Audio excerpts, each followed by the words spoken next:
There's nothing like cracking that cellophane, pulling that record out. It just smells great.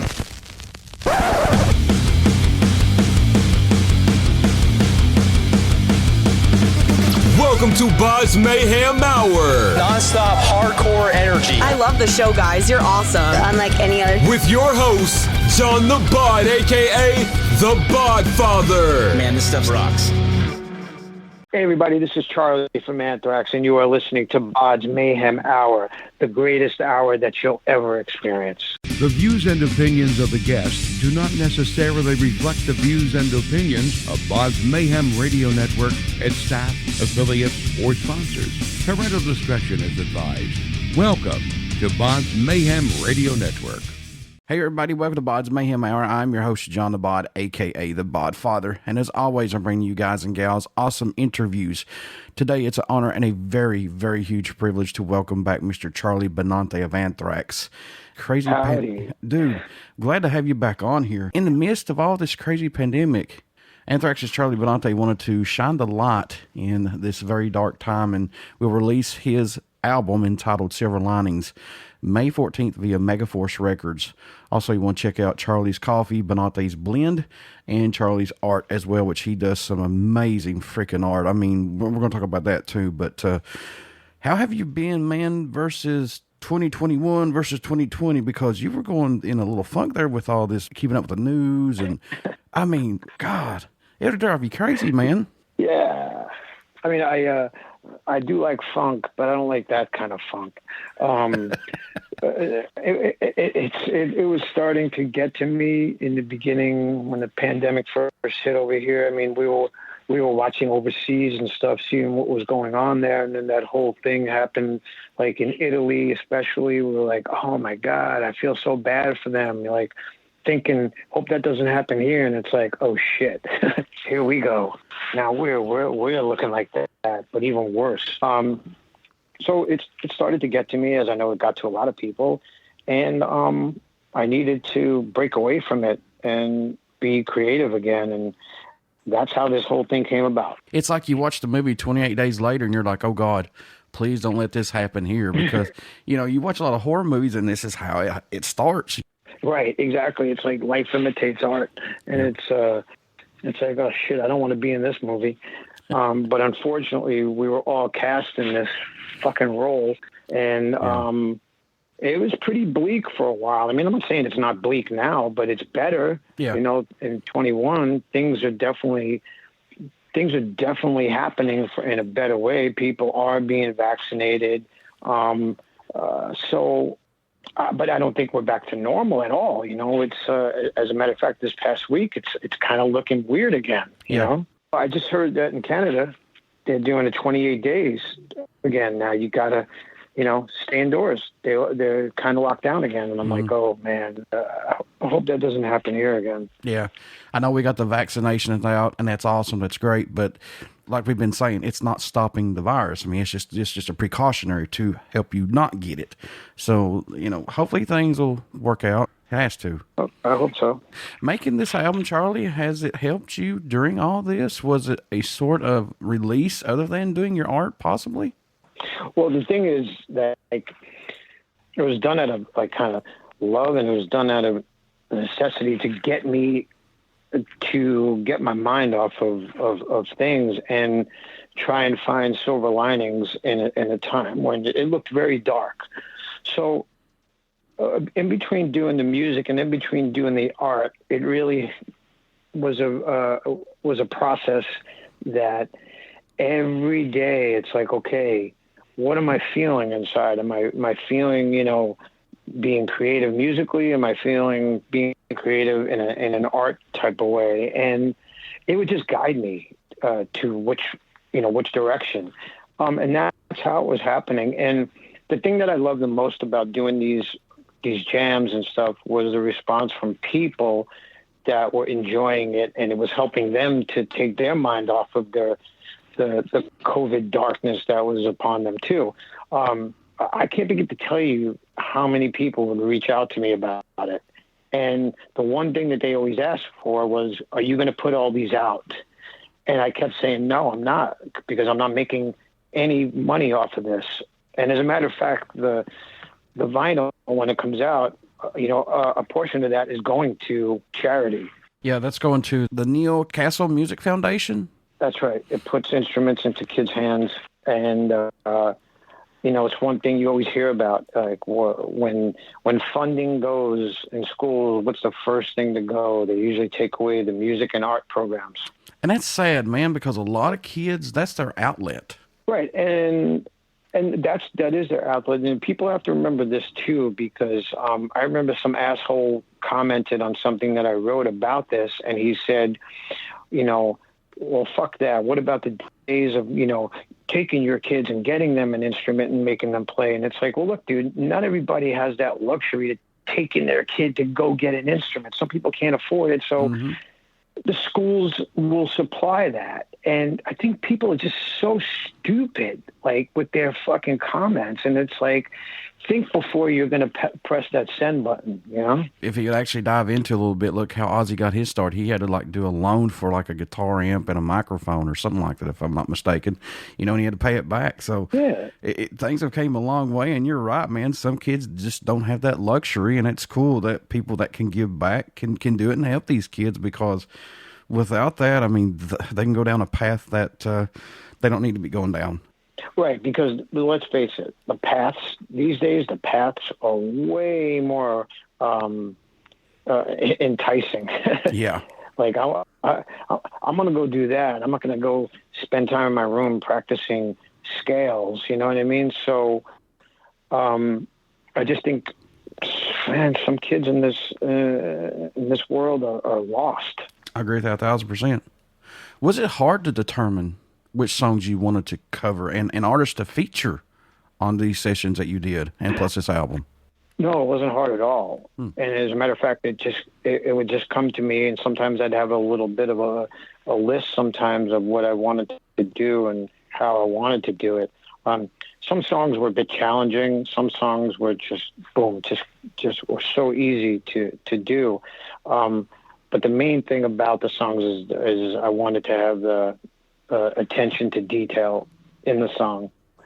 So a lot of times I would sample certain sounds and incorporate it in that, just to make it sound authentic. What's impressed or excited you the most about this album, if anything? Was there an artist that you worked with on this album that maybe surprised you on how the track actually turned out, maybe? I'm happy with the way everything turned out, but there's some people on here that I felt maybe I pushed them out of their comfort zone, and Carla was one of them for the Massive Attack song. I definitely pushed her out of her comfort zone because I knew she could do it, and I know I stressed her out a lot with it. Mark from Death Angel, ever since I've known Mark, I've always heard this kind of YouTube Bono thing in his voice, and like when I sent it to him, he's like, "Really?" And I'm like, "Yeah, dude, I absolutely think you could do this," and he did it. So yeah, it was maybe I did push other people out of their comfort zones, and but shit, they showed up, Oh yeah, I got to listen to this, and this is phenomenal. And I'm not saying this because you're on here, but man, this is really good. I'm very impressed with a lot of this on here, especially the Run DMC medley. You guys fucking nailed that. So good. Yeah, that to me was one of the first ones, and I'm so happy the way that whole thing came together. It was almost like it was fate that made that happen, because I did a podcast with a group of artists, and DMC was on it, and we had met a few times, but we weren't like friendly with each other. And after the podcast, we exchanged contacts and stuff, and then I reached out to him and just told him what I wanted to do, and he was 100% down. And I put together this medley, and I knew the 3 songs I wanted to do from Run DMC, but I wanted to also have fun with it. And I treated it as if I was the DJ doing it live. So I put all the samples in my Alesis drum pad, and then the Roland, the TD-50 that I have, and I just rehearsed it 2 or 3 times because I did it all on the fly. So when you see it, that's exactly how I did it. So I would trigger the next sound to go into the next sequence, and that's the way I did it. And I sent it to D, and I sent it to Ra, and Ra put a bass thing over it, and then I sent it to D, and he loved it, and he's just having fun with it. And then Rob Caggiano, his element was the last that went on it, and he completely destroyed it. Yeah, I loved it, man. It puts chills on me. And I was like, oh, God, that's like old school stuff. Me too. Yeah. And another one that jumped out at me, too, was Bad Guy with Billie Eilish. That's one that jumped out at me. I was like, wow, that's pretty damn good, too. Me and Rod just had fun with it. And, that comes from my daughter playing stuff in the car all the time. And she was a Billie Eilish fan, like from back in the first album. And she would always play this song called Ocean Eyes. And I always liked it. I was like, that's a fucking good song, Yeah. And then later on, she would play the new album, and a couple of songs just jumped out at me. And I think it was just because I heard it so much, and I'm like, I want to fool around with this song and maybe metalize it, and that's what I did. And I'm glad you did that, because everybody's like, if you're a metal fan, it's like, it's all metal, nothing else. But it's good that, there's different types of music out there, and that you incorporated this into this album and did your own twist with it, which I think is beautiful, man. Well, thank you.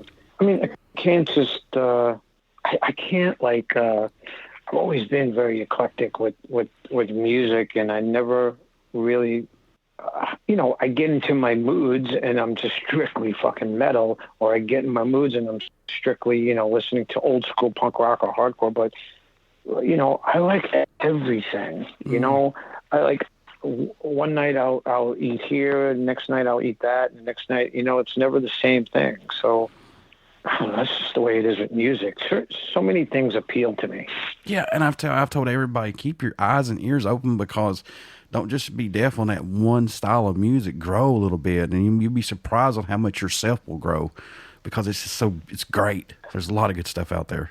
I often find that people in their youth are more closed-minded, and then as they get older, because what starts to happen is when you were very young, when you're driving with your parents or your aunt or whoever it is, you're hearing songs, and they're staying in you, okay?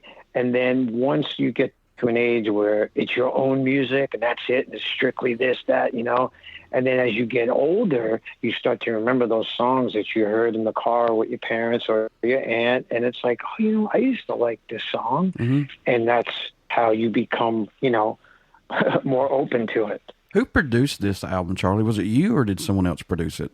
Oh, I did. I produced it. I had other people mix it for me, mix certain songs, but I work with maybe 2 or 3 people who mixed it, but for the most part, most of the songs are mixed by one person, and he's my go-to guy. Do you like having that freedom to be your own producer than having someone else step in to be one? I like doing it myself. I don't mind working with producers. The album art was done by your friend, artist Brian Ewing. Would you say he got this album art perfectly correct for what you wanted? Oh, absolutely, yeah. My thing with Brian, I've known Brian for a few years now. I met him at one of these Comic-Con things, and his artwork just jumped out at me, and I bought a bunch of his art, and we remained friends. And when it came time to do this, I said, okay, I want to go to Brian and see what Brian can come up with, and we just collaborated on it, and I loved it. The only thing I told him, please keep the colors like the COVID color, like that red and kind of grayish silver, I didn't want anywhere on the album to have the words COVID. What do you hope everyone takes away, or message you hope they hear while listening to this album in general, Charlie? What do you hope they get from it, man? I just hope they have fun. I mean, they could go and see the videos to each one of them and, put the visual to the audio. But for the most part, just enjoy it. Just know that this was done out of love and just trying to be creative again and entertain ourselves while entertaining others, and maybe helping them get through this dark time. Could we see another album or EP possibly from you down the road with this again? Maybe. Yeah, I wouldn't say no. I mean, I am going to put out that Rush EP in November for Record Store Day, so I'm definitely going to do that. Because that's why I left the Rush songs off of this, because I didn't want it to be dominated by those songs. I wanted the Rush stuff to just be its own thing, you know? Right, exactly. So since bands have done live streaming throughout this pandemic, going forward, do you think bands will still use this platform for live events, man? Because I think this has helped bands out a lot more through this, actually. I mean, I don't see it going away. I mean, of course, the best experience is to be in front of the band and you know, and smelling it and, you know, and witnessing it going down. But it's like I almost treat it like going to the theater or going to the movies. If you could watch the movie at home and it's a different experience, then what's the difference between, you know, if a band wants to do a live stream while there's some downtime and they're not touring, hey, let's do a live stream. I'm sure people would be interested in watching it. Comics are big with a lot of us folks, and I'm sure you had your fair share of comics growing up. I know I did. How does it feel to have worked with Z Comics and celebrate the 40th anniversary of the album Among the Living from 1987? I mean, that album inspired a ton of bands to this day, the third album. So let's talk about that a little bit. How was working with Z Comics on this, with this comic novel? So it's been so far it's been a great experience with them, and they pushed this to a better place than, you know, we would have done on our own. I mean, we got some amazing writers, we got some amazing artists. The stories are coming together so well, and I think if I'm excited about it, then I know our fans are going to be excited about it, because I'm like, wow, I can't believe how good this is coming. So I think it's going to be one of the best things that we've done. And again, I mean, I know the people at Z2 Comics for a while, and their attention to detail and quality is 110% all the time. Yeah, and didn't you guys have Greg Nicotero do the Greg is involved. Yeah, that's cool, man. Greg's involved. He did a version of the Knot Man, like a decaying Knot Man, which I thought was pretty funny on its own. That is so cool. That is so cool. Now, I know you had a lot of music growing up, but did you have a go-to album or a song when you were younger that affected you as far as giving you inspiration or just let you escape, Charlie? Did you just have that one go-to album possibly, or no? It was a collection of things that I would turn to, whether it be a Beatles song or Beatle album. You know, one album that always cheered me up was the Sex Pistols' Nevermind the Bollocks. For some reason, that album always got me moving and kind of pumped me up. I want to step to the art world here just a little bit and the horror world, because I'm so impressed with some of the stuff you have. You have a scaled down replica of the shark from Jaws. I want to talk about that a little bit, man. How did this come about, and why did you want a scaled down version of this? I don't know if I could talk about it. They were doing this Jaws anniversary in Martha's Vineyard. It was like, I believe, the 25th anniversary or something of Jaws, and they made a replica of the shark. And a friend of mine worked on it, and as a gift to me, he's like, I'm going to make you a miniature version of this replica. And he did. And that's how I got it. You have some amazing artwork, and I've said this many times. You've done Dimebag Darrell, Star Wars, and Michael Jordan.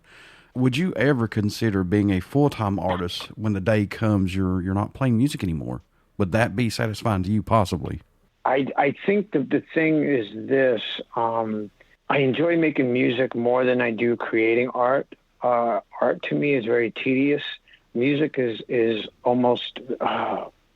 I get elated, like it's fun to do music, because even if I make an accident in music, it's almost like, oh, okay, well that could work, you know. Mm-hmm.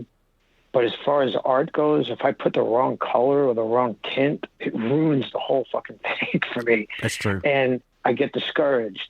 And one of the greatest things that happened for me with art is doing it digitally. Because if I'm doing it pen, paper, or, paint on canvas, I wouldn't say I take a long time, but it is a process. When I do it digitally, I could bang them out in like 3 days, just because it's half the time going into it digitally, if you know what I mean. It's just comes together for me really quick. Mm-hmm. Now, I love your artwork for Dimebag Darrell. I mean, you kill it on those. Those are awesome, and plus your horror stuff. But I like your Michael Jordan art that you did. The GOAT. To me, he's the GOAT. I don't care. he's one bad mofo. So you can talk about LeBron James all you want to, folks, or whoever, but to me, Jordan's the man. Just hands down. Well, to me, it's like, I agree with you 100%. There's always going to be another great, okay? But there's never going to be that Michael Jordan again, globally, okay? Because I would be on tour in Germany or wherever I was, and people fucking knew who Michael Jordan was. Yeah. There were Michael Jordan sneakers, and every other player has a sneaker out now, but this Jordan phenomenon that happened is still going. Mm-hmm. And I had just finished watching the Michael Jordan documentary. It was about three or four parts, and I just was inspired to do this drawing of Michael Jordan because I just always loved watching him play. But I did it in a different way. I approached it in a different way. I started with a black canvas and worked opposite of how I would do. I would just start with a white canvas. But this, I wanted it to just be different. And I was so happy that I did it that way because it taught me a new way of doing it. And it's the only one I've ever done like that. And I do want to do more like that, starting with a black canvas and working from dark to light. It's great. It's beautiful, man. So congratulations on all your artwork that you've done because you knocked it out of the ballpark for sure. Oh, well, thank you. I appreciate that. Thank you. Folks, you want to get out and pick up Anthrax's Charlie Benante's album, his new album called Silver Linings that comes out May 14th via Megaforce Records. Also check out Charlie's coffee that he has out, Benante's blend, and Charlie's artwork as well. So you want to do all that. So Charlie, how can folks stay in touch with you, buy all this stuff if they want to, your merchandise, everything? How can they do that possibly? Well, they could go to my website, charliebenante.com, and there's all stuff there. Unfortunately, I don't update news-wise on that site. I do the news stuff basically through Twitter and Instagram and my Facebook page. So, but that's the place to go to get the goods, Coffee is always something that is very popular in this house, of course. So, yeah, you could go there, and I really appreciate everybody doing this. It means a lot to me. When people write me and say how much they love the coffee, it's, it makes me walk on air. And before I let you go, good sir, would you care to do a promo for my show? Absolutely. Hey, everybody, this is Charlie from Anthrax, and you are listening to BODS Mayhem Hour, the greatest hour that you'll ever experience. That makes me want to cry. Thank you. Everybody stick around. We've got some great stuff coming up, and you only hear these interviews right here on BODS Mayhem Hour and BODS Mayhem Hour Podcast. Please check out our Facebook page. It has our podcast link and also our YouTube link that you want to subscribe to because we have a lot of stuff coming up that we're giving away, and we got some great interviews coming up. Also, please get out and support Charlie and what he's doing with the Silver Linings album, and help him support this because we got to keep art and music in the schools, folks. We've got to. And plus, check out his coffee and all of his other stuff that he's got going on. So, Charlie, man, as always, thank you for being on here, and I wish you nothing but the best of luck with this album. Thank you, bro. I really appreciate that, and love to all your listeners as well.